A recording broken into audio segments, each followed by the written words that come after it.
That's wonderful stuff. That's Marvin Gaye there with If I Should Die Tonight. Well, let's hope that doesn't happen. It's 20 and a half minutes past 9 o'clock on the Awesome Morning Show. Well, Iraq's healthcare system was once a showcase for the rest of the Middle East. Its dentists and doctors were amongst the most renowned in the world. However, this is no longer true. After decades of sanctions and war, it's not surprising that in our 21st century society, Iraqi children, particularly those with disabilities, those living in rural areas and in orphanages, are having serious complications from diseases that are easily treatable and preventable, such as untreated tooth abscesses and dental infections caused by dental caries. And although the security situation in Iraq is improving, the truth is that when it comes to health, Iraq is understaffed, undersupplied and undereducated. Dentistry in particular is an area that seems to be falling through the cracks of a broken healthcare system. One Dunedin-based dentistry student and her Hamilton-based parents are doing what they can to make a positive difference. They have established ICARE, the Iraqi Children Aid and Repair Exchange, and it's my great pleasure to welcome to the Awesome Morning studio Assil Russell. Thank you so much for coming in this morning. Thank you for having us. Now, Assil, when was it that you decided that you wanted to set this project up, and why? Well, this project's been a long time coming. It's actually been a few years that we've been sort of working on it, and the reason why is basically, as you mentioned, the crumbling healthcare system of Iraq.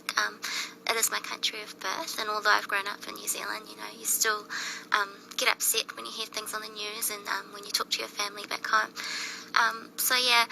We didn't launch it till last year, however, so it took a long time to get everything up and running, but we finally got there. Give us some idea of the issues Iraq faces with its dental and medical professionals at the moment. How bad is the situation? Sure, well, it's pretty bad, like you said.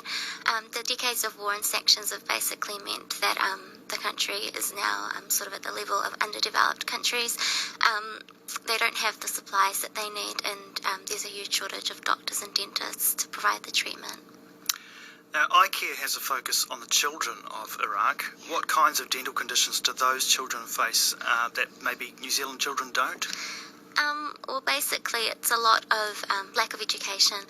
So basically, they're getting simple things that are easily treated, like tooth caries, but then they progress over time to more serious things, like abscesses, as you said, and they can cause blood poisoning, septicemia, spread of infections, and eventually it can be quite fatal. So those are the types of things that they're facing, and also maxillofacial injuries, which is like if they're born with birth deformities because of the depleted uranium, and also just from explosions and things like that. They have a lot of trauma to their face, teeth and jaws in particular. So we are talking on occasions blast and gunshot injuries as well. What kind of money will be necessary to make that kind of work happen? Surprisingly, it's actually not a lot. What we're doing at the moment is that the people who want to go over there are going to pay for their own sort of airport, the air tickets. But we're going to be providing them with the workplace and the accommodation, and food they'll just have to purchase their own. But hopefully once the charity sort of expands, we may be able to pay for the airfares as well. So the amount of money is not actually that much. The airfares, I think, are about $2,000, and the work over there, it doesn't actually require a lot of money because we're talking about simple treatment. Now, you've received some acknowledgement of your work at a high level here. You and your parents got to meet Prime Minister John Key. Tell us about that. Yeah, so it was a really great opportunity.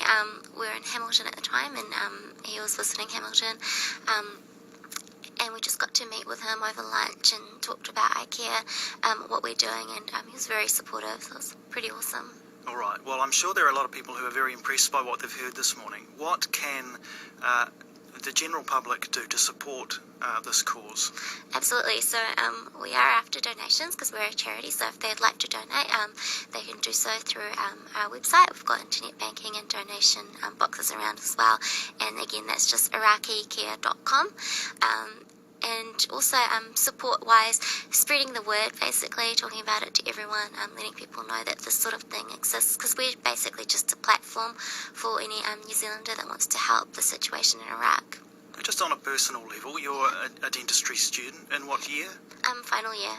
So you're pretty busy with that, I would imagine. Yeah, very busy. How do you find time for this? I think you can make time, late hours and just in the weekends, whenever you've got some spare time, you work on it. But it's not just me. There's so many volunteers working with us. I just happen to sort of be the face and voice of it at this stage. But people nationwide, really, in Auckland, Wellington, even some in Christchurch at the moment, helping us out. So it's a pretty awesome group effort.